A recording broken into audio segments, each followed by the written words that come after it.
අපි අන්තිමේට 2021 පන්තියේ සාකච්ඡා කළ නවත්තලා තිබුණේ නුවර මාතලේ පන්ති දෙකේම රජ වෙළඳපොළ මැදිහත් වීම කියන එකකේ උපරිම මිල පාලනය කියන කොටස තමයි අපි අන්තිමේට සාකච්ඡා කරලා තිබුණේ. දැන් යම් අවස්ථාවක ඒ කොටස අපිට එතනින් එහාට කරගෙන යන්න වෙන්නේ පන්ති ආරම්භ කරලා පස්සේ අපි උපරිම මිල පාලනය සාකච්ඡා කරලා ඊළඟ අවම මිල පාලනය සාකච්ඡා කළා. ඒකකේ වැඩ සම්පූර්ණ කරමු. ඒක අවසාන දියර රජ වෙළඳපොළ මැදිහත් වීම යටතේ අපිට සාකච්ඡා කරන්න තිබුණා. අපි බදු සහන ආධාර ඒවා විධිමත්ව සාකච්ඡා කරලා තිබුණේ පන්ති ඇතුළත.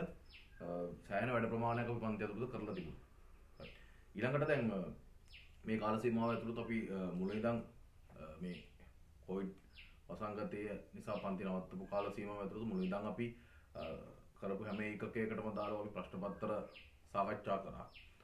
අපි ජාතික අධ්‍යාපන ආයතනය නිර්මාණය කරපු සම්මන්ත්‍ර ප්‍රශ්න පත්‍ර කරා. ඒ වගේ මාකින් ස්කීම් ටික මම ඔයගොල්ලන්ට උත්තර බලන්න දැම්මා. ඊළඟට අපි නිර්මාණය කරපු රිවිෂන් පන්තියට නිර්මාණය කරපු ප්‍රශ්න සාකච්ඡා කරා. එතකොට දැන් ඒවා විධිමත්වේ පාඩම් ආවරණය කරගෙන තියෙන අවස්ථාවක අපි බලමු මෙතනින් එහාට වැඩ කරගෙන යන්න ඕන කොහොමද කියන එක සහ කොහොමද ඉදිරියේ එක ගැන ආවරණය කරන්නේ. ඉතින් දැන් මේ තියෙන තත්ත්වයක් එක්ක ළඟදිම යම් කාල සීමාවකදී අපිට පන්ති ආරම්භ කරන්න ලැබෙයි.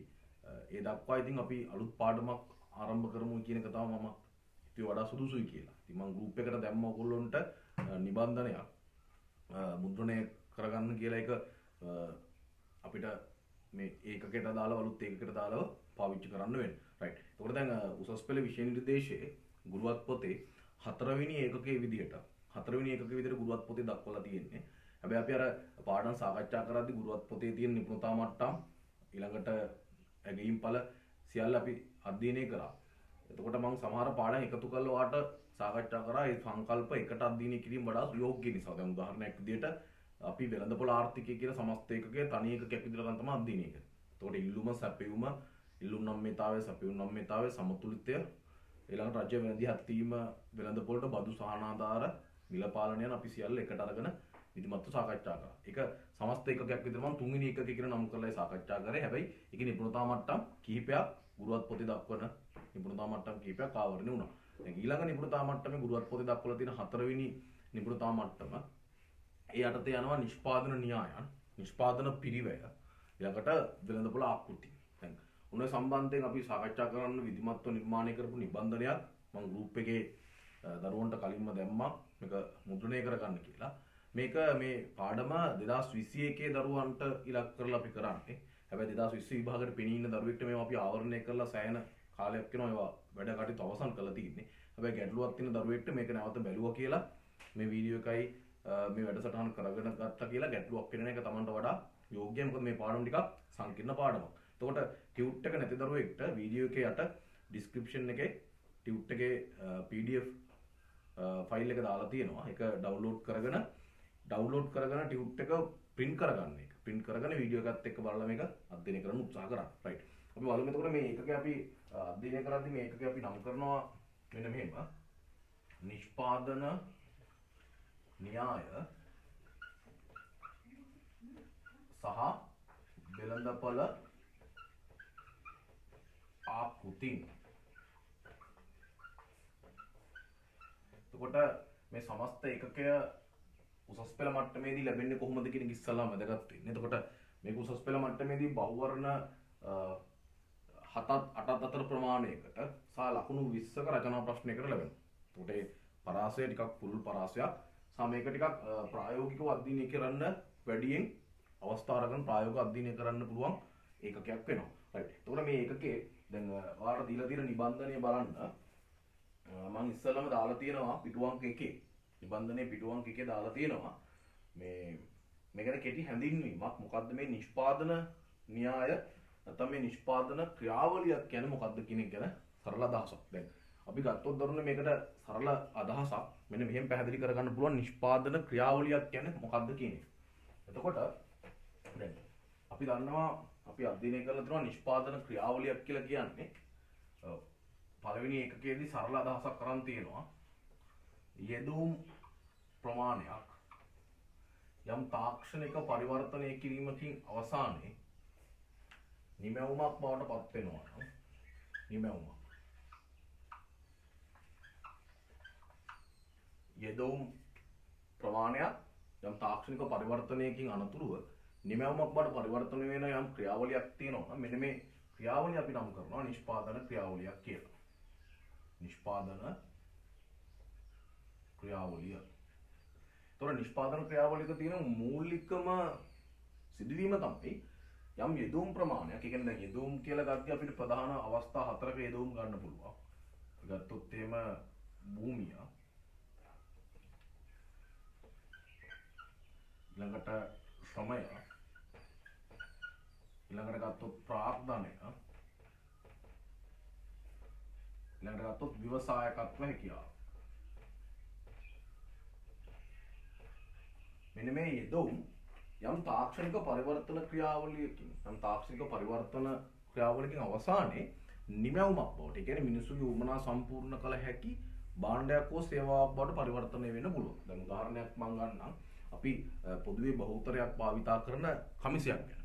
එතකොට අපි හිතමුකෝ කමිසයක් හදන්න අවශ්‍ය යෙදවුම් ටික ගෙනල්ලා භූමියේ ස්වභාව ධර්මයේ ලැබෙන සම්පත්, ශ්‍රමයේ කායික මානසික හැකියාවන් කමිසයක් නිෂ්පාදනය කරන්න අවශ්‍ය, ප්‍රාග්ධනය මිනිසා විසින් නිෂ්පාදනය කරලා තියෙන යම් යම් ආධාරකයන් කමිසයක් නිෂ්පාදනය කරන්න අවශ්‍ය, සමේ සමස්ත ක්‍රියාවලි සම්පාදයෙන් තීරණ ගැනීම, ප්‍රතිපත්ති නිර්මාණය කිරීම, අවදානම් දැරීම කියන සමස්ත ව්‍යවසායකත්ව හැකියාව. දැන් ඔන්න ඔය සියල්ල ගෙනල්ලා යම් තාක්ෂණික පරිවර්තන ක්‍රියාවලියකින් අවසානයේ හිතන්න අපි කමිසයක් නිෂ්පාදනය කරනවා. යම් තාක්ෂණික පරිවර්තන ක්‍රියාවලියකින් අවසානයේ අපි කමිසයක් නිෂ්පාදනය කරනවා. එතකොට දැන් මෙන්න මේ අවසාන ප්‍රතිඵලය තමයි අපි නිමැවුම කියලා කියන්නේ. මේ අවසාන ප්‍රතිඵලය. මේ ප්‍රතිඵලයෙන් පුළුවන් මිනිසුන්ගේ උවමනාවක් සම්පූර්ණ කරන්න. එතකොට මේ සමස්ත ක්‍රියාවලිය සිද්ධ වුණේ මේ යෙදවුම් ටික ගෙනල්ලා යම් යම් පරිවර්තන ක්‍රියාවලියකට ලක් කරලා අවසානයේ තමයි මේ කමිසයක් මොඩල් එක පරිවර්තනය කරන්නේ. මෙන්න මේ අතරතුර සිද්ධ වෙන ක්‍රියාවලිය තමයි අපි තාක්ෂණික ක්‍රියාවලිය තමයි නිෂ්පාදන ක්‍රියාවලියක් කියලා කියන්නේ. ඒ අනුව අපිට පුළුවන් දැන් මේ අදහස ගත්තම දරුවන්ට තේරෙයි අපිට නිෂ්පාදන ක්‍රියාවලියක් කියන එක වඩා විධිමත්ව නිර්වචනය කරන්න පුළුවන් ක්‍රමයක් තියෙනවා. අපි නිෂ්පාදන ක්‍රියාවලියක් කියන එක වඩා විධිමත්ව නිර්වචනය කරනවා. බලන්න මම ටියුට් එකේ පිටුවංක 2 දක්වලා තියෙන තද කළු අකුරින් නිෂ්පාදන සම්පත් භාණ්ඩ හා සේවා බවට පරිවර්තනය කිරීමේ ක්‍රියාවලිය නිෂ්පාදනයක් වශයෙන් නැත්නම් නිෂ්පාදන ක්‍රියාවලියක් වශයෙන් හඳුන්වනවා කියලා. හයිලයිට් කරගන්න එතන හරි වැදගත් වෙයි. අපිට ගන්න පුළුවන් සරලම අදහසක් නිෂ්පාදන ක්‍රියාවලියක් සම්බන්ධයෙන්. රයිට්. එතකොට මේ පාඩමෙන් උත්සාහ කරන්නේ මෙන්න මේ සමස්ත ක්‍රියාවලිය හැසිරීම අධ්‍යයනය කිරීම තමයි මේ පාඩමෙන් අපි උත්සාහ කරන්නේ. එතකොට ඉස්සෙල්ලාම දැන් අපි බලමු මේ නිෂ්පාදන ක්‍රියාවලියේදී අපි දන්නවා ප්‍රධාන අවස්ථා දෙකක් සම්බන්ධ වෙන නිෂ්පාදන ක්‍රියාවලිය. එකක් තමයි යෙදවුම්, ඊළඟ තමයි නිෂ්පාදන ක්‍රියාවලිය නිමැවුම. එතකොට අපි නිෂ්පාදන ක්‍රියාවලියක් අධ්‍යයනය කරනවා කියන්නේ මෙන්න මේ අවස්ථා දෙකම විධිමත්ව අධ්‍යයනය කරන්න සිද්ධ වෙනවා. ඒ කියන්නේ යෙදවුම් වල ඇතිවන වෙනස් වීම මත කොහොමද නිමැවුමේ වෙනස්කම් සිද්ධ වෙන්නේ? ඔන්නේ සමස්ත ක්‍රියාවලිය අධ්‍යයනය කරන්න සිද්ධ වෙනවා. එතකොට දැන් මේ පාඩමේදී අපි මේ නිෂ්පාදන ක්‍රියාවලියක් කියන එක වඩා සංක්ෂිප්තව දක්වනවා සමීකරණය කරගෙන. මෙන්න මේ Q සමානයි K, L. මෙන්න මේ වගේ සමීකරණයකට දක්වනවා. බලන්න ටියුට් එකේ ඔයාලා දක්වලා ඇති පිටුවංක 2 මම මේ අදහස. දැන් මෙතනින් මොකද්ද මේ අදහස් කරන්නේ? මේකට අපි කියනවා සාමාන්‍ය භාවිතයේදී නිෂ්පාදන ශ්‍රිතයක් කියලා කියන්නේ. නිෂ්පාදන ශ්‍රිතය. නිෂ්පාදන ශ්‍රිතය කියන එක අදහස් වෙන්නේ මොකක්ද?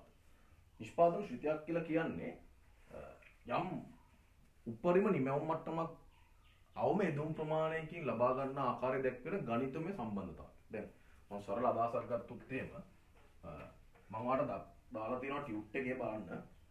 වඩා සරලව තේරුම් ගන්න පුළුවන් ටියුට් එකේ පිටුවංක 1 ගත්තොත්. ටියුට් එකේ පිටුවංක 1 දක්වලා තියෙනවා.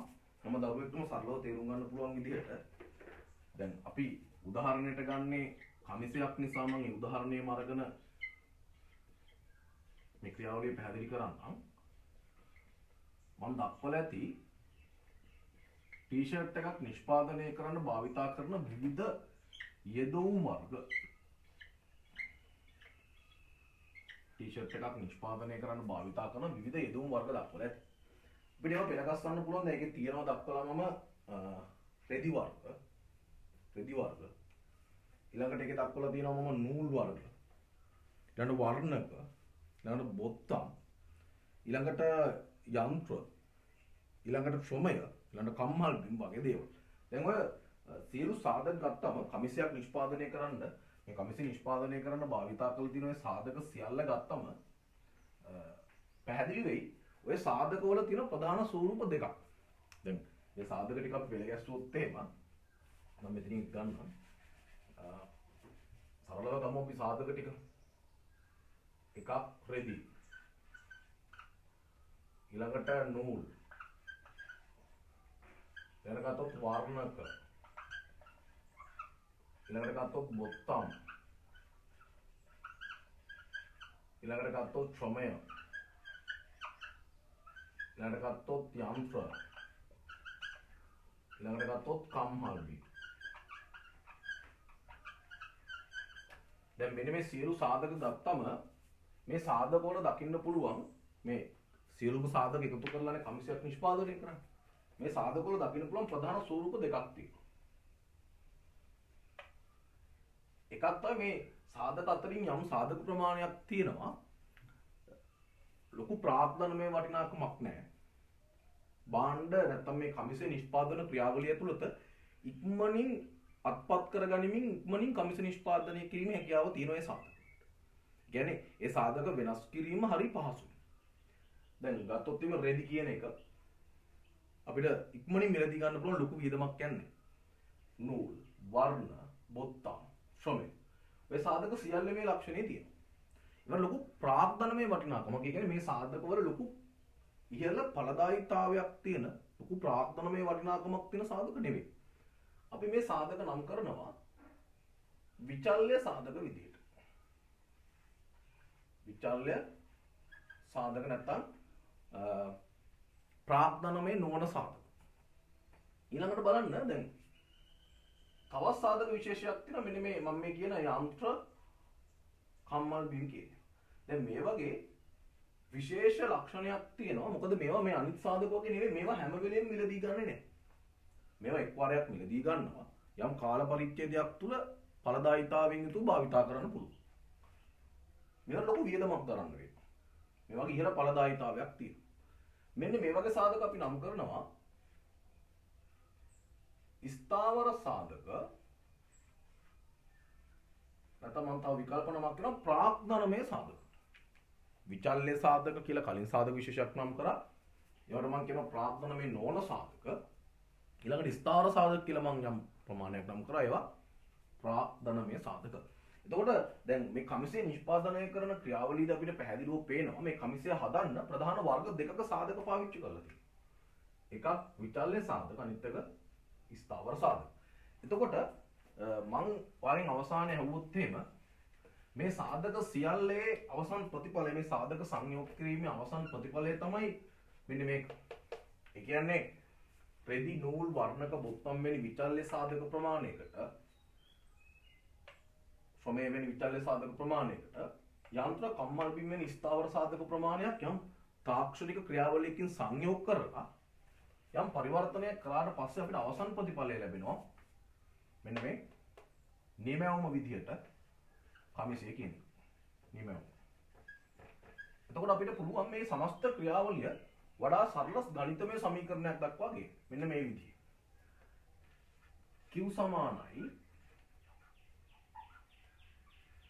කියන හදන කමිස ප්‍රමාණය මම මෙතන F කියලා කියන ෆන්ක්ෂනල් රඳා පවතිනවා. මොනවා මතද? දැන් හිතන්න හදන කමිස ප්‍රමාණය CI ඉස්සෙල්ලා. එතකොට ගන්න ස්ථාවර සාධකයි විචල්්‍ය සාධක ප්‍රමාණයකුයි තියෙන්නේ. හැබැයි කමිස ප්‍රමාණය 200ක් කරන්න මේ සාධක ප්‍රමාණය වැඩි කරන්න වෙයි. එහෙනම් Q සමානයි F වාරයක් K, L. බලන්න මේකට අපි කියන නිෂ්පාදන ශ්‍රිතය. ඒ කියන්නේ නිෂ්පාදන ක්‍රියාවලියක ස්වභාවය ගණිතමය සමීකරණයකින් ඉදිරිපත් කරනවා නම් නිෂ්පාදන ක්‍රියාවලිය කියන ගණිතමය සමීකරණයක් දක්වා අරගෙනවා නම් අපි අන්න ඒ වගේ දෙයකට කියනවා නිෂ්පාදන ශ්‍රිතයක් කියලා. right. එතකොට ඔන්න බලන්න මම පිටු අංක දෙකේදී ඒ ගැන වඩා හොඳ විස්තරයක් දීලා තියෙනවා. දැන් ඊළඟට පිටු අංක 3 ඉඳන් අපිට සාකච්ඡා කරන්න තියෙන වඩා වැදගත් තවත් දෙයක්. අපි බලමු මොකක්ද මේ සාකච්ඡා කරන්න තියෙන ඊළඟ කරුණු කියලා.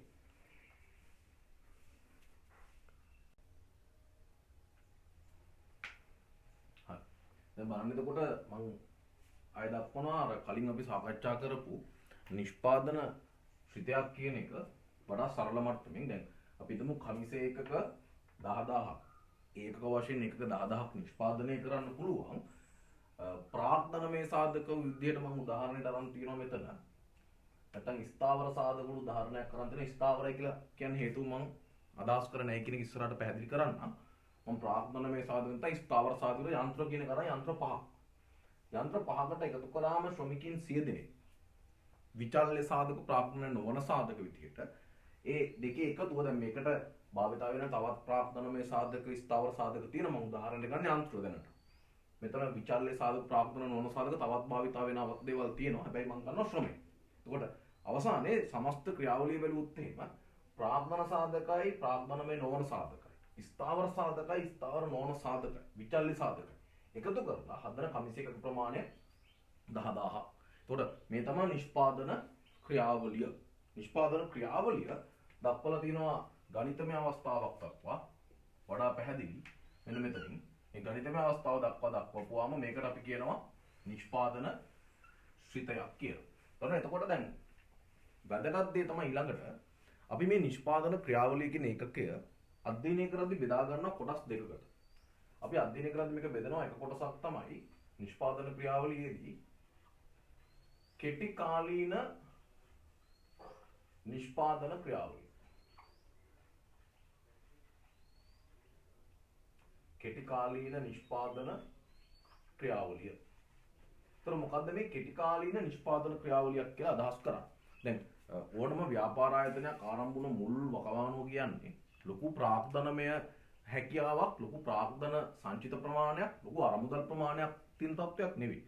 ඕනම ව්‍යාපාරයක් ආරම්භ කළ මුල් කාලවකවානුව කියන්නේ ප්‍රාග්ධනමය හැකියාව, අරමුදල් හැකියාව හරි අවම මට්ටම. මොකද ව්‍යාපාරය සම්බන්ධයෙන් ව්‍යාපාර අලුත් නිසා ආයෝජන මාර්ග සපයා ගැනීම හරි දුෂ්කරයි. එතකොට හිතන්න දැන් මේ ව්‍යාපාරයත් ඒ හා සමානව බැලුවොත් කමිස එකක 10000ක් නිෂ්පාදනය කරන යන්ත්‍ර පහක් සහ ශ්‍රමිකයන් 100 දෙනෙක් භාවිතා කරලා හිතන්න දැන් කොහොම හරි ව්‍යාපාරයේ පුරුදු කිරීමක් අවශ්‍ය වෙන බණවම් පිටු අංක 3 දී දක්වලා තිනවා කෙටි කාල නිෂ්පාදන ක්‍රියාවලිය යටතේ අපි ඉස්සලම කමිස එකක 10000ක් නිෂ්පාදනය කරන යන්ත්‍ර පහක් සහ ශ්‍රමිකයන් 100 දෙනෙක් භාවිතා කරනවා. හිතන්න මේ කමිස එකක 10000 වෙළඳපොළ අලෙවි කරාට පස්සේ හොඳ ඉල්ලුමක් තියෙනවා නම් කමිස හොඳින් අලෙවිනවා නම් අනිවාර්ය නිෂ්පාදකයා තීරණය කරනවා මේ කමිස ප්‍රමාණය නිෂ්පාදනය වැඩි කිරීමට. දැන් අපි හිතමු මේ කමිස ප්‍රමාණය 10000 ඉඳන් නිෂ්පාදනය වැඩි කරන්න තීරණය කරනවා කියලා 15000 දක්වා. ඒකක 5000කින් නිෂ්පාදනය ප්‍රසාරණය කරන්න උත්සාහ කරනවා. දැන් ওই නිෂ්පාදනය ඒකක 5000කින් වැඩි කරන්න උත්සාහයේදී අපි පොඩ්ඩක් බලන්න ඕනේ දැන් හදන කමිස ප්‍රමාණය 10000 ඉඳන් 15000ට වැඩි කරන්න නම් අනිවාර්යෙන් මේ භාවිතා කරලා තියෙන ස්ථාවර සාධක කියන ප්‍රාග්ධනමය සාධක, විචල්්‍ය සාධක කියන ප්‍රාග්ධනමය නොවන සාධක වල වෙනස් වීමක් වැඩිවීමක් කරන්න වෙනවා. දැන් ව්‍යාපාර ආයතනයේ පටන් ගත්ත මුල් කාලේ නම් මම මේ කියන අවස්ථාව තියෙන්නේ ආයතනයේ ප්‍රාග්ධන අරමුදල් ප්‍රමාණය අරමුදල් ලබා ගැනීම හැකියාව අවම නිසා එයාලට ඉක්මනින් වෙනස් කරන්න වෙන්නේ අඩු වියදමකින් ලබාගත හැකි සාධක විතරයි. ඇතරේ අඩු වියදමකින් ලබාගත හැකි සාධක කියලා කියන්නේ මෙන්න මේ ස්ථාවර සාධකන ප්‍රාග්ධනමය සාධක නෙවෙයි. අපි සාකච්ඡා කරන්නේ ප්‍රාග්ධනමය නොවන විචල්්‍ය සාධක ගැන. එතකොට ව්‍යාපාර ආයතනයක් ආරම්භයේදී ව්‍යාපාරයේ නිෂ්පාදනය පුළුල් කරද්දී හදන භාණ්ඩ ප්‍රමාණය වැඩි කරන්න යද්දී ගන්න තීරණය තමයි මෙන්න මේ ප්‍රාග්ධනමය සාධක ස්ථාවරයි කියලා නම් කරන්නේ ඒකයි. අන්නේ සාධක නොවෙනස්ව තියාගන්න. ඒවා ස්ථාවර නොවෙනස්ව තියාගෙන මෙන්න මේ විචල්්‍යයි ඉක්මනින් වෙනස් කරන්න පුළුවන් මේවා හේතුව මේවා ලබා ගැනීමට ලොකු මුදලක් වැය වෙන්නේ නැහැ. ශ්‍රමිකයෙක් ගන්න ලොකු මුදලක් වැය වෙන්නේ නැහැ. පොඩි වැටුපක් ගාලා වැඩට භාවිතා කළ හැකි. භාණ්ඩ හදලා ඒකෙන් ලැබෙන ආදායමෙන් ඒක වියදම දැරිය හැකි. අවශ්‍ය අමුද්‍රව්‍ය රෙදි නූල් වගේ ඒවා ඒ විදිහටම ලබා ගත හැකි. හැබැයි ලොකු යන්ත්‍රයක් ගන්නවා කියන ලොකු ප්‍රාග්ධනමය වියදමක්. ඒක වැඩි කිරීමේ හැකියාවක් ව්‍යාපාරයක් ආරම්භ මුල් කාලක වකවානුවක් ඇතුළේ ව්‍යාපාරයකට නැහැ. ව්‍යාපාරය කරන්නේ හදන ඒකක ප්‍රමාණය 10000 සිට 15000 දක්වා වැඩි කරනවා. යන්ත්‍ර කම්මල් බිම් වගේ ප්‍රාග්ධනමය අරමුදල් හැකියාවක් වැඩියෙන් අවශ්‍ය සාධක නොවෙනසු තියාගෙන මෙන්න මේ විචල්්‍ය සාධක නැත්තම් වෙනස් කළ හැකි සාධක ශ්‍රමය අමුද්‍රව්‍ය වගේ ඒවා වැඩියෙන් අරන් හදන නිෂ්පාදනය වැඩි කරනවා. බලන්න මම එතන දක්වලා තිනවා පිටුවංග 3 දී උන්නේ අවස්ථාව. බලන්න හදන කමිස ප්‍රමාණය එකක 10000 සිට 15000 දක්වා වැඩි කරන්නේ යන්ත්‍ර පහක් තිබ්බ එක ස්ථාවරව තියාගෙන ශ්‍රමිකින් 100 200ක් කරනවා. එතකොට හදන ඒකක ප්‍රමාණය වැඩි වෙන්න පටන් ගන්නවා. අන්න ඔය කාල සීමාව විශේෂ ලක්ෂණයක් තියෙනවා. ඔය කාල සීමාව අපි හඳුන්වන්නේ කෙටි කාල නිෂ්පාදන ක්‍රියාවලියක් කියලා. දැන් ඒකට අයි මේකට කෙටි කාලයක් කියලා කිව්වේ. හේතුව මේ සිද්ධිය සිද්ධ වෙන්නේ දින 7කින්, දිනයකින්, මාසයකින්, අවුරුද්දකින් වගේ කාල සීමාවකින් නිසා. නෑ. කෙටි කාල සීමාවක් කියලා හඳුන්වන්නේ ඔය කාලවකවානුවක්, කාලරාමුවක් පදනම් කරගෙන නෙවෙයි. කෙටි කාලයක් කියලා හඳුන්වන මූලික හේතුව තමයි ව්‍යාපාරයක කෙටි කාල නිෂ්පාදන ක්‍රියාවලියක් ඇතුළේ තියෙන විශේෂත්වය තමයි ඇතැම් සාධක වෙනස් කිරීමේ හැකියාව තියෙනවා. නමුත් ඇතැම් සාධක වෙනස් කිරීමේ හැකියාව නැහැ. ඒ කියන්නේ කෙටි කාල නිෂ්පාදන ක්‍රියාවලියක් තුළ සියලුම සාධක ආයතනයක් ළඟ තියෙන සියලුම නිෂ්පාදන සාධක වෙනස් කිරීමේ හැකියාවක් ආයතනයකට නැහැ. ආයතනයට වෙනස් කළ හැකි සාධක තමයි අපි නම් කරන්නේ විචල්්‍ය සාධක විදියට. වෙනස් කළ හැකි සාධක අපි නම් කරනවා විචල්්‍ය සාධක විදියට. වෙනස් කළ හැකි සාධක. ඊළඟට ආයතන වෙනස් කළ නොහැකි සාධක තියෙනවා. අන්න ඒවා අපි නම් කරනවා ස්ථාවර සාධක විදියට. දැන් උදාහරණ ගත්තොත් එහෙම මේ ස්ථාවර සාධක වලට අපිට දෙන්න පුළුවන් උදාහරණ මොනවද? ආයතනයක තියෙන දැන් අපි මේ රෙදි නිෂ්පාදන ක්‍රියාවලිය ගත්තම යන්ත්‍ර ගොඩ නැගිලි ඊළඟට ගත්තොත් තාක්ෂණය භාවිතා කරන. මෙන්න මේ සියලුම දේ ඉක්මනින් වෙනස් කළ හැකි සාධක නෙවෙයි. ඒවා ලොකු ප්‍රාග්ධනමය වටිනාකමක් තියෙන වෙනස් කරන සැලකිතු කාලයක් ගත වෙන දේ. ඒවා වෙනස් කරන හැකි නිසා තමයි ස්ථාවර සාධක කියන්නේ. හැබැයි මෙන්න මේ විචල්්‍ය සාධකයට දාන්න පුළුවන් ක්‍රීපයක් තියෙනවා. එකක් ගත්තොත් එහෙම අමුද්‍රව්‍ය රෙදි නූල් වර්ණකම සියල්ල දාන්නම් පොදුවේ අමුද්‍රව්‍ය කියලා. අමුද්‍රව්‍ය. ඊළඟට ශ්‍රමය. මෙන්න මේ සියල්ල ඉක්මනින් වෙනස් කරන්න පුළුවන් අඩු වියදමකින් වෙනස් කළ හැකියි. එතකොට ඔන්න ඔය වගේ කාලරාමුවක් නිෂ්පාදන ක්‍රියාවලියක පවතින ඇතැම් සාධක වෙනස් කළ හැකි ඇතැම් සාධක වෙනස් කළ නොහැකි අන්න ඒ කාලරාමුව අපි නිෂ්පාදන ක්‍රියාවලියක නම් කරනවා කෙටි කාලයක නිෂ්පාදන ක්‍රියාවලියක් කියලා. වඩා විධිමත්ව කෙටි කාල නිෂ්පාදන ක්‍රියාවලියක් කියලා නිර්වචනය කරන විදිය මම පිටුවංක 3 දක්වලා තියෙනවා. මෙන්න මේක වඩා වැදගත් වෙන හයිලයිට් කර ගැනීම වඩා හොඳයි. කර්මාන්ත ශාලාව බන අවසංචේදය කර්මාන්ත ශාලාවේ තාක්ෂණය හා ධාරිතාවේ නොවෙනස්ව තිබියදී විචල්්‍ය යෙදුම් වෙනස් කරන විට යෙදුම් හා නිමැවුම් අතර පවත්නා තාක්ෂණික සම්බන්ධතාවයේ කෙටි කාල නිෂ්පාදන ක්‍රියාවලියක් නැතිනම් ශ්‍රිතයක් නමින් හඳුන්වනු ලබයි. නැත්නම් වඩා සරලව මේක කියන්න පුළුවන් ඇතැම් සාධක නැත්නම් යන්ත්‍රෝපකරණ ගොඩනැගිලි වැනි ස්ථාවර සාධක නොවෙනස්ව තබා ගනිමින් ශ්‍රමය අමුද්‍රව්‍ය වැනි විචල්්‍ය සාධක වෙනස් කරමින් භාණ්ඩ නිෂ්පාදනය කරනු ලබන කාල සීමාවක් කාලරාමුවක් කෙටි කාලීන නිෂ්පාදන ක්‍රියාවලියක් කියලා. එතකොට ඊළඟ ප්‍රශ්නේ තමයි කෙටි කාලීන නිෂ්පාදන ක්‍රියාවලියක් කොහොමද අපි ගණිතමය සමීකරණයකින් දක්වන්නේ? ඒ කියන්නේ කෙටි කාල නිෂ්පාදන ක්‍රියාවලිය කොහොමද අපි ශ්‍රිතයක් විදිහට ඉදිරිපත් කරන්නේ? දැන් බලන්න කෙටි කාල නිෂ්පාදන ක්‍රියාවලිය ගැන අදහසක් ගත්තම අපි දන්නවා කෙටි කාල නිෂ්පාදන ක්‍රියාවලිය ඇතුලේ ප්‍රධාන සාධක වර්ග දෙකක් තියෙනවා. යම් සාධක ප්‍රමාණයක් තියෙනවා වෙනස් කළ හැකි, යම් සාධක ප්‍රමාණයක් තියෙනවා වෙනස් කර නොහැකි. එහෙනම් දැන් කෙටි කාල නිෂ්පාදන ක්‍රියාවලියකදී අපිට හිතන්න වෙනවා හදන ඒකක ප්‍රමාණය නිමැවුම්.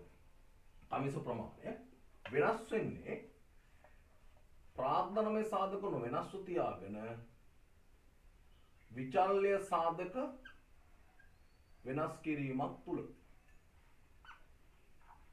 ප්‍රාග්ධනමය සාධක වෙනස්ව තියාගෙන විචල්්‍ය සාධක වෙනස් කිරීමක් තුල. ඒක නිසා මේක මම දක්වන මෙන්න මේ විදිහට Q සමානයි ඒ සඳහා පවතිනවා ප්‍රාග්ධනමය සාධක ස්ථාවරව තියෙනවා විචල්්‍ය සාධක n සංඛ්‍යාවක් දක්වා. කියන්නේ ඕනම සංඛ්‍යාවක් දක්වා විචල්්‍ය සාධක වෙනස් කිරීමේ හැකියාවක් තියෙන මේක සමහර අය භාවිතයේදී මෙන්න මෙහෙමත් නම් කරනවා. F K මේකට V කියලා නම් කරනවා variable resources.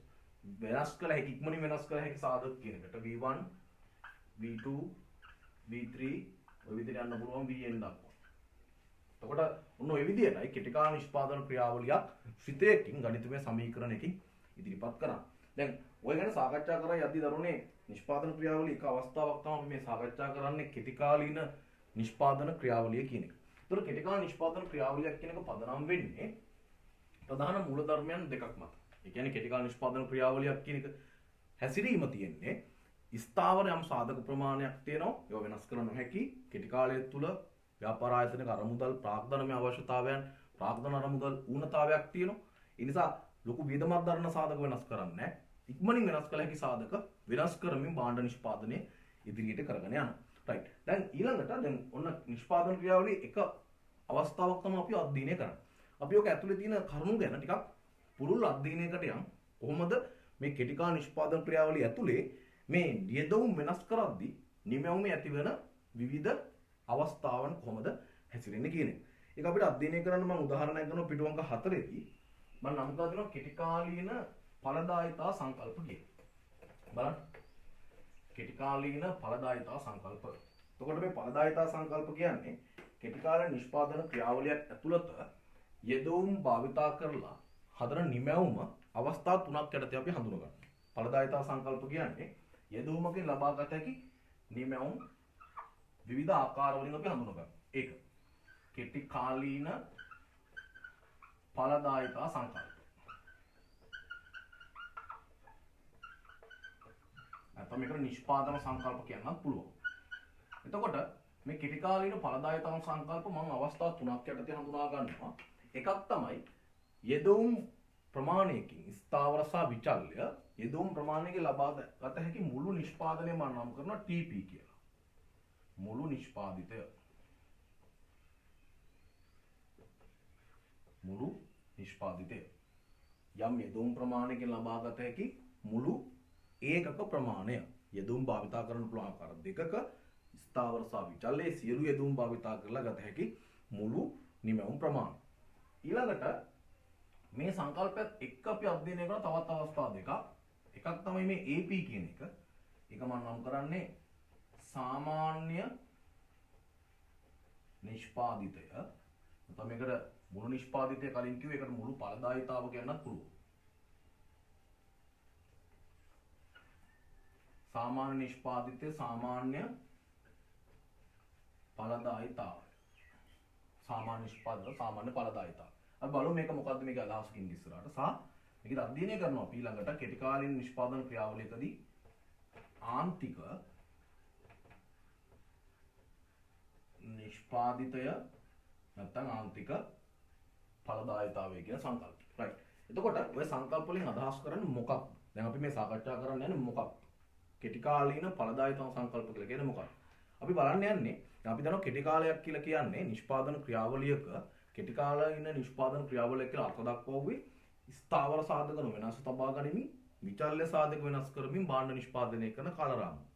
දැන් අපි මේ අධ්‍යයනය කරන්න යන්නේ ওই විචල්්‍ය සාධක වෙනස් කරමින් භාණ්ඩ නිෂ්පාදනය කරගෙන යද්දී හදන ඒකක ප්‍රමාණය අධ්‍යයනය කරන පැතිකඩයන් තුනකින්. හදන සමස්ත ප්‍රමාණය ඊළඟට සාධක වලින් එක සාධකයකින් හදන ප්‍රමාණය විචල්්‍ය සාධක එකකින් හදන ප්‍රමාණය සාමාන්‍ය නිෂ්පාදිතය විචල්්‍ය සාධක එකක් නිෂ්පාදන දක්වන දායකත්වය කියලා කියනවා. ඊළඟට ආන්තික නිෂ්පාදිතය විචල්්‍ය සාධක ප්‍රමාණය වෙනස් කරද්දී මුළු නිෂ්පාදනය ඇතිවන්නා වූ වෙනස් වීම. අපි ඔය පුළුල සාකච්ඡා කරමු. රයිට්. බලන්න එතකොට දැන් මේ සම්බන්ධයෙන් ටියුට් එකේදී මම උදාහරණයක් අරන් තියෙනවා. ඔය පිටුවන්ක 4 දී බලන්න කෙටි කාල නිෂ්පාදන ක්‍රියාවලියක් සම්බන්ධයෙන් ඇඟලුම් ආයතනයක් පදනම් කරගන්න. බලන්න පොඩ්ඩක් ඒ ගැන අදහසක් ගමු ඉස්සෙල්ලාම අපි.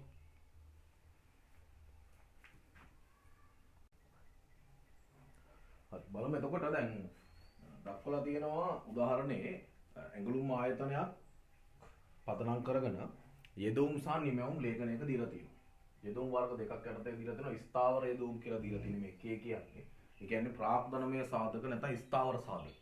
අපි උදාහරණයක් යන්ත්‍ර 10ක් තමයි භාවිතා කරලා තියෙන්නේ. මේක කෙටි කාලීන නිෂ්පාදන ක්‍රියාවලියක් කියන එක හඳුනා ගන්න තියෙන වඩා හොඳම දේ තමයි මේ ලේඛනය.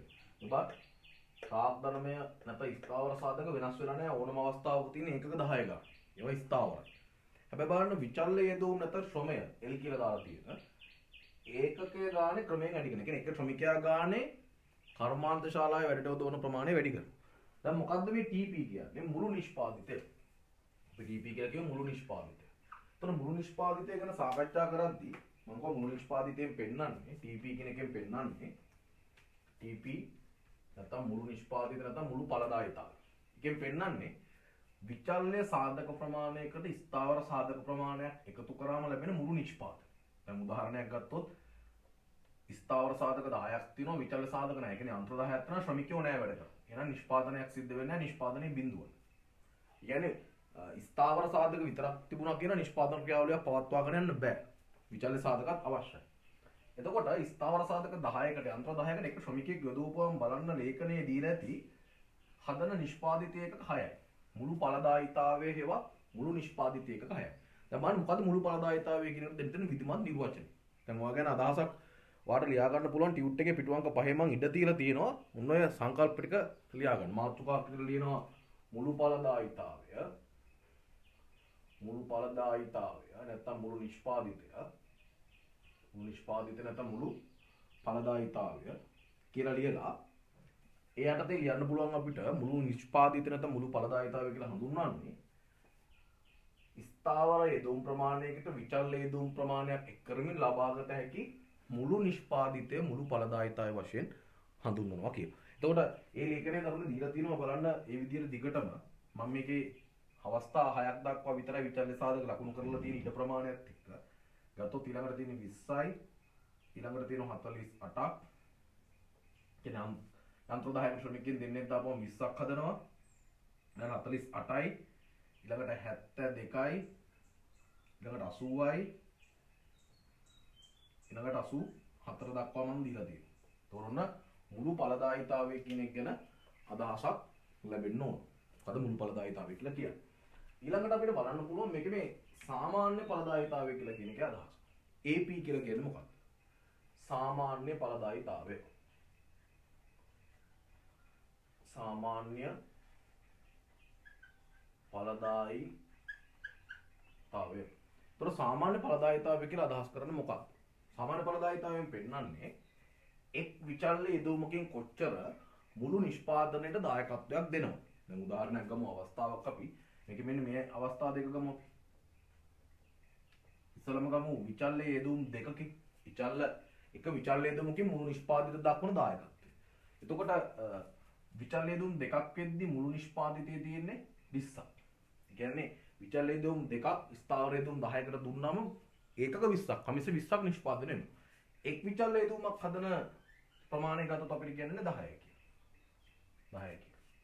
එතකොට එක විචල්්‍ය යෙදවීමක් හදන ඒකක ප්‍රමාණය. දැන් මෙතන අපි ගත්තොත් විචල්්‍ය යෙදවීම එකක් භාවිතා කරද්දී නම් 6ක් හදනවා නම් එකකින් හදන්නේ 6යි. නේ? ඒ වගේ ගත්තොත් මෙතන ගත්තොත් විචල්්‍ය යෙදවීම් 3කින් හදනවා 48ක්. එහෙනම් එක විචල්්‍ය යෙදවීමකින් හදන්නේ ගත්තොත් 16යි. 16යි. ඒ වගේ අපිට ගන්න පුළුවන් මේකේ මේ AP වලගෙන් සියල්ල. එතකොට AP සාමාන්‍ය ඵලදායීතාවය ගන්නෙ කොහොමද? AP සමානයි TP බෙදීම L. ඒ කියන්නේ සාමාන්‍ය නිෂ්පාදිතය ගන්න පුළුවන් මුළු නිෂ්පාදිතය විචල්්‍ය සාධක ප්‍රමාණයෙන් බෙදීමෙන් එකකින් ඉදිරිපත් වෙන්නේ මොකද්ද? අතන ලියා ගන්න අදහසක් විදිහට දාලා සාමාන්‍ය ඵලදායීතාවය අපි අදහසක් විදිහට කියන සාමාන්‍ය ඵලදායීතාවය කියන්නේ එක් විචල්්‍ය යෙදවීමක් මුළු නිෂ්පාදිතයට දක්වන දායකත්වය ලබා ගන්න ආකාරය AP සමානයි TP බෙදීම L. අර ලේඛන හිස්තැන් ටික සම්පූර්ණ කරන්න මේකට අලියක් ගන්න යන්න එපා බිඳුවේදී. මේ අවස්ථාව ටික පුළුවන් අපිට සම්පූර්ණ කරන්න. එතකොට මේක බෙදුවොත් එහෙම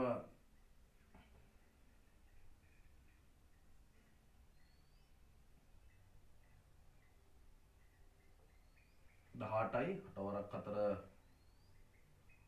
32 දෙක 3ක් විතර හරිනේ. ඊට පස්සේ 1යි 36 16යි ආය ඊළඟ ගත්තොත් එහෙම 1යි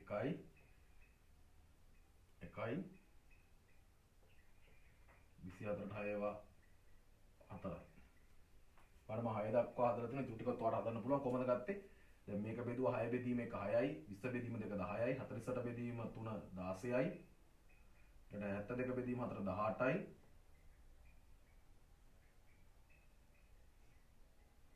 80 බෙදීම 5 16යි 84 බෙදීම 6 14යි සාමාන්‍ය නිෂ්පාදිතය උන ඒකේ අදහසත් සම්පූර්ණයි.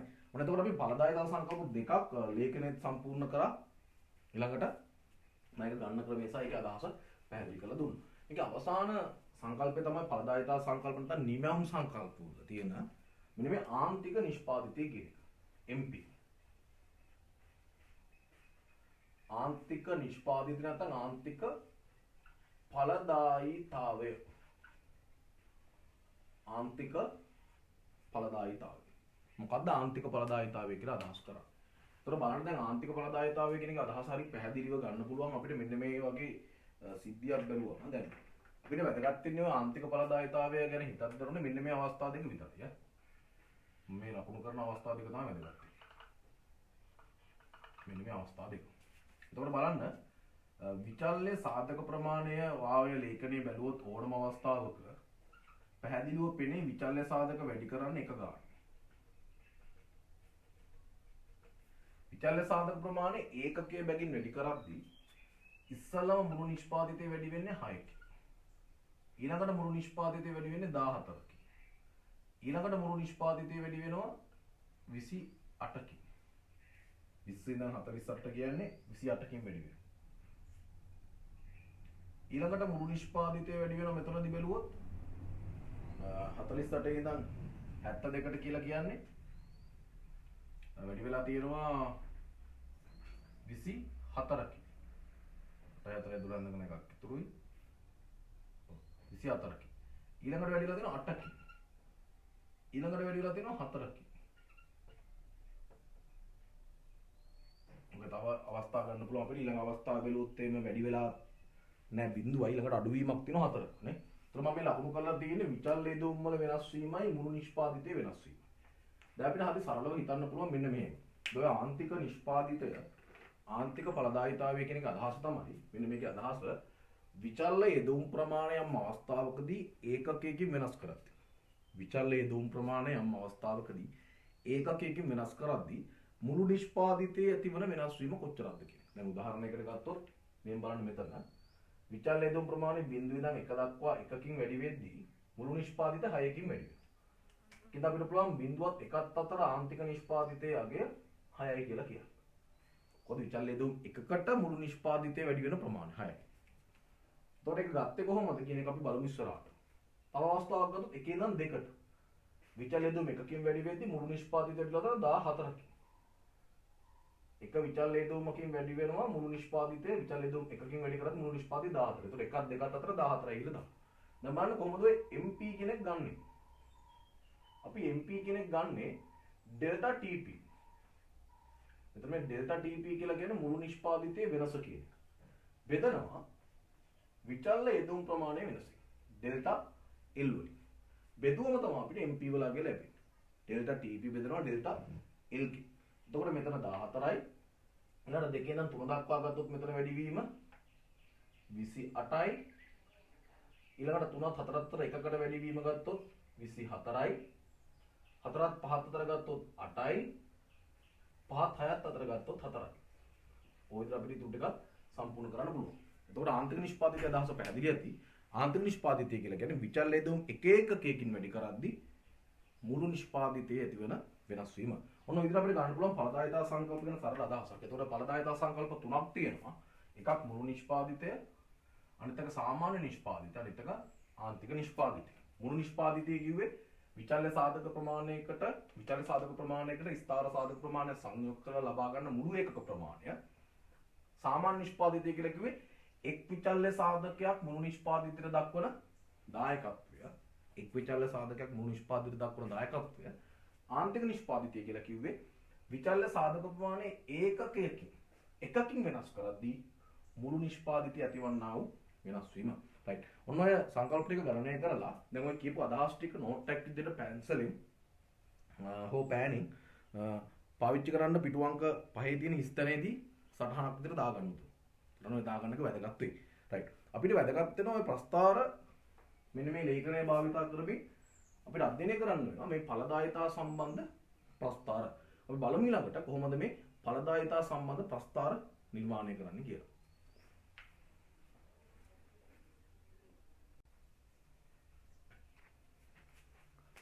හරි. ඊට පස්සේ කොහොමද ප්‍රස්තාර අඳින්නේ කියලා දැන් අර කතා කරපු කලින් කතා කරපු ඵලදායතා සංකල්ප ටික අපි ගෙනුන ප්‍රස්තාර සටහන් දෙකකට. ඒතර මම එකට ප්‍රස්තාර කොලයක් ඉඩ තියලා තිනවා පිටු අංක 6. ටියුට් එකේ පිටු අංක 6 ප්‍රස්තාර කොලයක් සපයලා තිනවා එතන ඉඩ තියලා මේ ප්‍රස්තාර දෙක අඳින්න. දැන් මම බෝඩ් එකේ ඉඩ තියෙන ප්‍රමාණය වල ප්‍රස්තාර සටහන් දෙක කොහොමද දෙපැත්තට ගන්නෙ? ඔයගොල්ලෝ වඩා සුදුසු ප්‍රස්තාර කොලේ ඔයගොල්ලෝ ප්‍රස්තාර කොලේ මෙහෙමනේ තියෙන්නේ. එතනනේ උඩින් අඳින්න එක ප්‍රස්තාරයක් මෙන්න මේ අංක එක ප්‍රස්තාරය උඩින් අඳින්න මේ ප්‍රස්තාර සටහන. ඒකට සමාන්තරව හරියට මේකට මේ අක්ෂ දෙක සමාන්තරව ගන්න නැත්නම් වරදිනවා. සමාන්තරව කියන්නේ මෙයාගේ මේ පිහිටීම තියෙන කෙලින්ම යටට ගන්න මෙන්න මේ ප්‍රස්තාරය. එතකොට මේ උඩ අඳින්නේ TP ප්‍රස්තාරය. මේ පහලින් අඳින්නේ කියන්නේ AP සහ MP දැක්කන ප්‍රස්තාර. මම මේව ගන්න ඕන කණ්ඩායම් ටික හරියට කියන්න. මේකේ විශේෂත්වය ගද්දී දැන් TP සහ AP මේ එක ළඟට අඳින්නේ. මේකේ මෙන්න මේ උස පැත්තට කෙලින්ම අක්ෂය මේකේ අක්ෂය ගන්න. මේකේ බිඳුව තියෙන තරම්ම තමයි ඒ ශීර්ෂයෙන්ම තමයි එන්න ඕනේ මෙතනත් බිඳුව. මෙහෙට ගද්දී ඒ කියන්නේ L මේ පැත්ත දක්වන්නේ. මෙන්න මේ අක්ෂ දෙක. ඒ දෙක එකම පරතරෙන් ගන්න.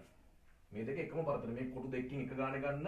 මේ පැත්තේ කොටු දෙකකින් එක ගන්න. එතකොට මේකෙයි එක තියෙන තැන එකක් වෙන්න ඕන. මේ දෙකේ. මොකද ඔය ප්‍රස්තාර එහෙම ඇඳගත්තොත් අධ්‍යයනය කරන්න වඩා පහසු වෙන්නේ. right. එතකොට මම පැහැදිලි කරන්නම් කොහොමද මේකේ කණ්ඩායක ලකුණු කරගන්නේ කියලා.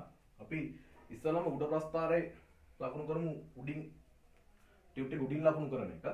ඒක ලකුණු කරද්දී බිඳුවෙන් පටන් ගන්න ඉහළට ලකුණු කරන්න පොඩි කොටු එකකින් 4. ඒ කියන්නේ පොඩි කොටු තියෙනෝගේ එකකින් 4 කියන කොටු දෙකකින් 8 ගන්න ලකුණු කරා. 8 16 24 ඒ විදිහට ගන්න උපරිම අපි ලකුණු කරලා තියෙන 84 නේ. එතකොට 8 16 24 ඊළඟට 32 48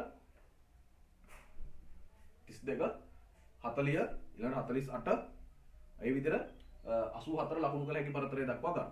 ඊළඟට මේක ගද්දී අර ප්‍රස්තාරයේ මෙන්න මේ අක්ෂර ලකුණු කරාන ඒකටම පහලින් හරියටම ගන්න මේකේ ඍණාගයක් එනවා. ඍණ 4 තියෙන එක දැන් ඍණ 8 අපි ගමු මේකෙත් මේ අක්ෂර මේක ලකුණු කරේ කියන්නේ අපි කොටු පොඩි කොටුකින් 4යි ලොකු කොටුවකින් පොඩි කොටුකින් 4 කියන්නේ ලොකු කොටු පොඩි කොටු දෙකකින් 8යි මේකත් ඒ විදිහම 8 16 24 32 දක්වා මේක ඇති. පහළට ඍණ 8 දක්වා ලකුණු කරලා තියාගන්න.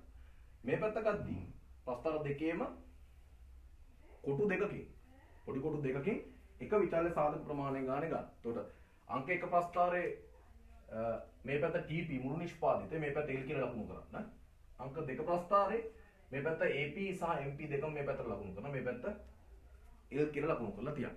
right. ඔන්න ඔය ටික තමයි ඉස්සල්ලාම වේ යුත්තේ. ඊළඟට මම පොඩ්ඩක් පැහැදිලි කරන්නම් කොහොමද මේ ඛණ්ඩාංග මේ ප්‍රස්තාර සටහනට ගේන්නේ කියන එක. මම එක ලක්ෂය ගන්න ලකුණු කරලා පෙන්නන හැම අවස්ථාවකටම ඔයගොල්ලෝ ඊට පස්සේ ඒක ඊට අනුරූපීව හරියට කරන්න උත්සාහ කරනවා. දැන් උදාහරණයකට අපි ගමු අංක 1 ඉස්සල්ලා. එතකොට TP ලකුණු කරන්න යන්නේ. TP ලකුණු කරන්නේ මෙන්න මේ දෙක. L සහ TP. එතකොට බිඳුවේදී බිඳුවයි. ඒක පළවෙනි ලක්ෂණය මෙන්න මෙතන. TP ලකුණු කරා. එකේදී 6යි. 6 දරුණ ආසන වශයෙන් මෙතන 4යි 6 මෙතෙන්ට එන්නේ. පැහැදිලිනේ? මෙතන 4යිනේ. මැද 6යි. ඊළඟට දෙකේදී 20යි. දෙකේදී 16යි. මෙතන 4යි 20යි. දෙකේදී 20යි. ඔන්නෝම ලක්ෂ ටික ලකුණු කරා පිළිවෙලට. ඔක්කොම. ලකුණු කරලා ලක්ෂය මෙන්න මෙහෙම ආකාර ගන්න. එතකොට රේඛාවකට හැඩයක් ලැබෙයි. රේඛාවකට හැඩයක් ලැබෙයි. ඒ රේඛාවේ හැඩය ලැබෙන්නේ මෙන්න මෙහෙමයි. අවසානයේ ලැබෙන්නේ මම එක මෙතන ලකුණු කරන්නම් සරලව.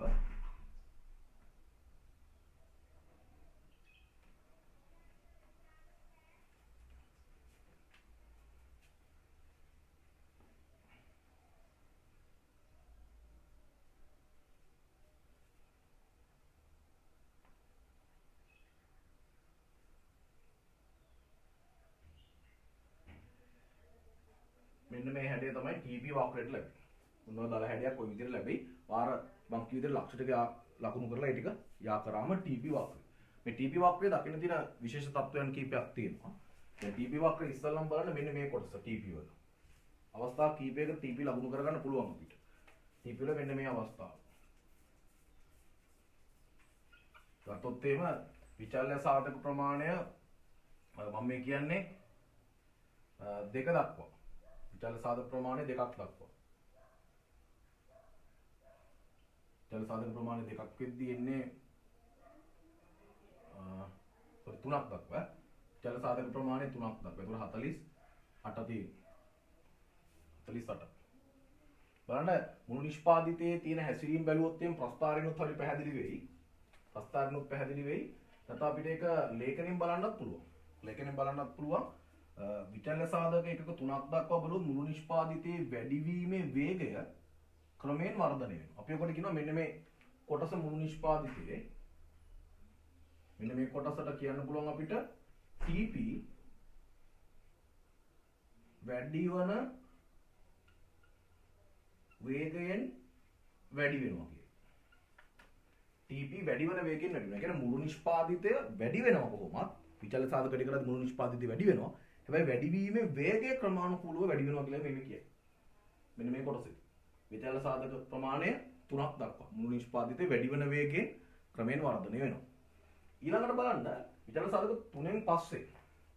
3න් පස්සේ විචල්්‍ය සාධක 6 දක්වා මුළු නිෂ්පාදිතය. විචල්්‍ය සාධක 6 දක්වා මුළු නිෂ්පාදිතය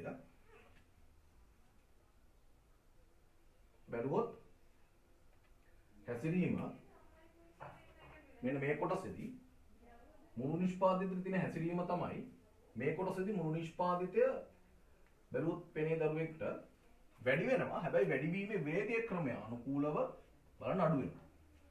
වැඩිවීමේ වේගයේ ක්‍රමානුකූලව අඩු වෙලා ශූන්‍ය වෙනවා. ඒතකොට TP අපි එකට කියන්න පුළුවන් අඩුවන වේගයෙන් වැඩි වේ. කියලා දක්වාද 6 දක්වා.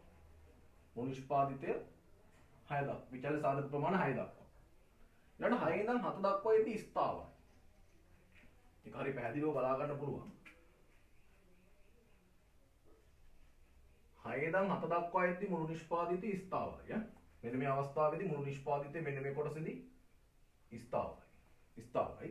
හැබැයි අවසානයේදී මුළු නිෂ්පාදිතය පහත වැටෙනවා. ඒ කීයෙන් පස්සේද විචල්්‍ය සාධක ප්‍රමාණය 7න් පස්සේ මුළු නිෂ්පාදිතේ පහත වැටෙනවා.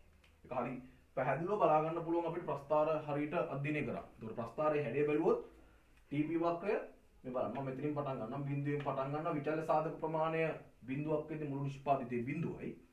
විචල්්‍ය සාධක ක්‍රමයෙන් වැඩි වෙද්දී මේ පැත්තට වැඩි වෙන්නේ. මුළු නිෂ්පාදිතේ පළමුව වැඩි වෙනවා වැඩි වන වේගයෙන්. පළමුව මුළු නිෂ්පාදිතේ වැඩි වෙනකො සමස්තයක් විතර මුළු නිෂ්පාදිතේ වැඩිවීමක් තියෙන අම අවස්ථාවකට පස්සේ අඩුවීමක් තියෙනවා. හැබැයි මුළු නිෂ්පාදිතේ පළමුව වැඩි වෙන්නේ වැඩි වන වේගයෙන්. ඒ කියන්නේ වැඩිවීමේ ප්‍රමාණයන් ක්‍රමයෙන් වැඩි වෙනවා. පළවෙනි අවස්ථාවේ 6යි ඊළඟට 14 ඊළඟට 28යි ආදී වශයෙන්.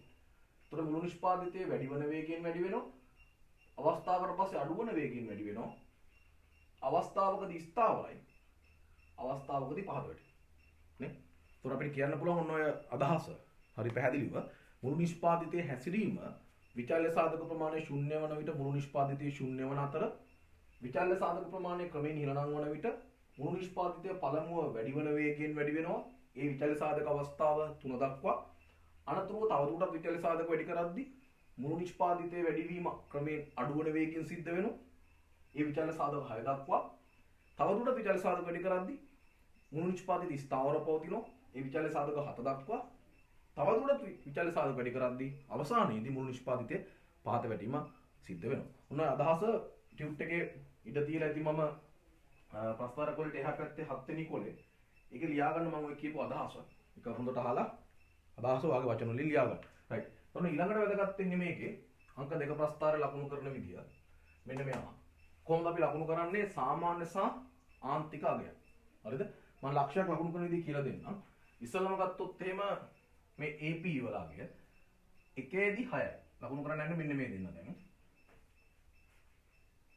මෙන්න මේ දෙන්න දැන් ලකුණු කරන්න. L තීරුවත් එක්ක AP තීරුව. මෙන්න මේ තීරුව. එතකොට එකේදී 6 ලකුණු කරන්නේ කොහොමද? මෙතන 1යි.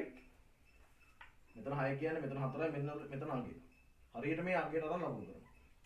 එකේදී 6යි. හරිද? ඊළඟට ගත්තොත් දෙකේදී 10යි. දෙකේදී මෙතන 8යි. මෙතන 12යි. එහෙනම් මෙතන තමයි 10යි. නේ? හරි වැද වෙන්න එපා. මෙතන 8යි මෙතන 4න් 4න් තියෙන්නේ. මෙතන 12 වෙන්න ඕනේ. එහෙනම් මෙතන 10යි. දෙකේ. ඔන්න ওই විදිහට අපිට පුළුවන් ලකුණු කරන්න මම මේ නිල් පාටින් ලකුණු කරන්නේ AP වල අගය. AP වල අගය ලකුණු කරද්දී හරියට මේ නිශ්චිත අගය අරගෙන ලකුණු කරන්නයි තියෙන්නේ. හැබැයි අවසානයේ මෙන්න මේක මම මේ ලකුණු කරන්න යන L එක ලකුණු කරන්න යනවා MP අපිට. මෙන්න මේ දෙන්න. මේ දැන් ලකුණු කිරීමේ ක්‍රමයේ පොඩ්ඩක් වෙනසක් තියෙනවා. ක්‍රමයේ පොඩි වෙනසක් තියෙනවා මම ඒක කියන්නම් හොඳට අහගන්න. දැන් බලන්න අපි MP ලකුණු කරලා ලේඛනයේ ලියලා තියෙන්නේ 0.1 අතර තමයි MP 6. 0.1 අතර MP වලගේ 6යි. අපි ඒක ලකුණු කරන්නේ තේ මම මේ කළු පෑනේ ලකුණු කරන්නේ 0.1 අතර MP වලගේ 6යි. හරියට මැදි. කියන්නේ කොටු දෙකකින් වරන් තියෙන හරියට මේක කොටුවක් ගන්න පරතරේ. මැදි කියන්නේ ඒක. මෙතනින් ගත්තොත් 6යි. මෙන්න මෙතන තමයි ලක්ෂ්‍යය. හරිද? AP ලකුණු කරේ නිශ්චිත විචල්්‍ය සාධක ප්‍රමාණයකට. හැබැයි MP ලකුණු කරන්නේ අවස්ථා දෙකක් අතරට. ඊළඟට 1 2 අතර 0.1 අතර 6යි 1 2 අතර 14. 14 තියෙන එතකොට 16 මෙතන 12 මෙතන මෙතන 14 තියෙනවා. ඔන්න ඔහොම. ඔය විදිහට ඔක්කොම ලක්ෂ්‍ය ටික යා කරගන්න MP වලත් ලකුණු කරලා යා කරගන්න. හරිද? එතකොට AP ලකුණු කරන විදිහ MP ලකුණු කරන විදිහ මම පැහැදිලිව කිව්වා. ලකුණු කරාට පස්සේ ඔයාලට ලැබෙයි ප්‍රස්තාරය මෙන්න මෙහෙම. ලකුණු කරාට පස්සේ ලැබෙන්නේ මෙන්න මෙහෙමයි ප්‍රස්තාර දෙක. මම මෙතන මේ සංඛ්‍යා අයින් කරනවා. ප්‍රස්තාර දෙක ලැබෙන්නේ AP වක්‍රය මෙන්න මේ හැඩේ තියෙන්නේ. AP වක්‍රය. ඊට ඉහළින් MP වක්‍රය ආරම්භ වෙලා